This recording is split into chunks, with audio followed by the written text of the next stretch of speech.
Hello, welcome to another one of our Driving Gem lockdown videos. We've got Cat driving. Hello. There we go. And we're in the Golf R. Now, when you're driving on a racing circuit, one thing that's very important to understand is how weight movement and weight transfer affect grip with the car. Once you understand that, you can then start to use it to your advantage. You can harness that phenomenon. So, for example, when you're braking for a corner, and all the weight is transferred to the front wheels and created more grip there, you can then use that extra grip, if you understand how to do it, to give you more corner purchasing, more speed into the corner. So if you imagine that you're approaching a bend, you've slowed the car down with the brakes, what you've got to do then, you've got to be quite careful about how you come off the brake, because if you ping the brake off, what will happen is the front of the car will go light, and then it won't want to respond in the way that you're thinking of it. So the technique is to make sure that when you come off the brake, you do so nice and progressive. You sort of peel the brake pedal off. The next step of it then is to start then moving that, so you're starting to overlap that peeling off of the brake with the initial introduction of steering. So there's an overlap of brake release and introduction of steering. It often confuses people, doesn't it? Because we get a lot of people that had coaching, and quite often they're told don't brake and steer together, which is absolutely correct. If you go and hit the brakes pretty hard and then suddenly steer, all or most of the weight has gone to the nose of the car, so the back's going to potentially oversteer and move and slide about at the back. So that's correct, but that's actually not what we're doing. The firm stage of braking, where you're really scrubbing the speed off, all happens in a straight line. So that bit happens, and then before you go to release, you actually start to release the brake very slowly as you're turning into the corner, until you feel really the front end grip and is settled, really, isn't it? Exactly right.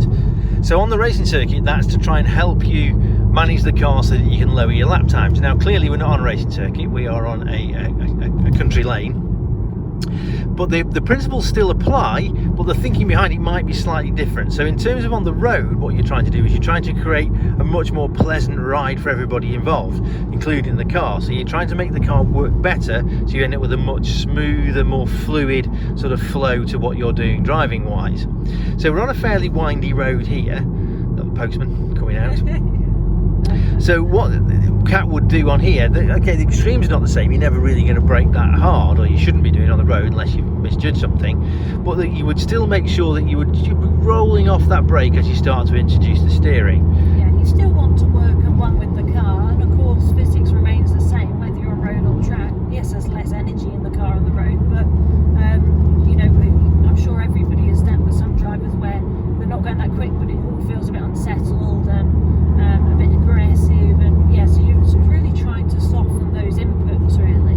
Yes, so we had one of our earlier videos, if you go back and look at those, was about hinting and about the importance of letting the car know what's coming, whichever environment you're in, whether it's road or track.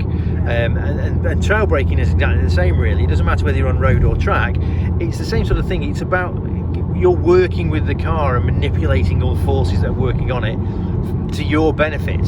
So whether that's lap times, or whether it's smoothness, or whether it's the car behaving the way you want it to, these things are all important. So we're going to drop down a hill into a roundabout. So when we get down towards the roundabout, what I will do, I will film the pedals so you can see this in action. We'll try and get a bit of steering wheel in there as well, so you can see the whole thing working.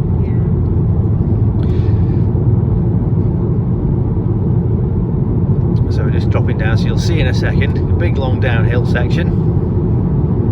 So yellow back warning sign coming up, which we'll talk about that in a different video, what the significance of that is to you as a driver. And we can see now, if we look right down to the distance there, we talked about vision in one of our videos, that we're approaching this roundabout, at which we are going to go straight on.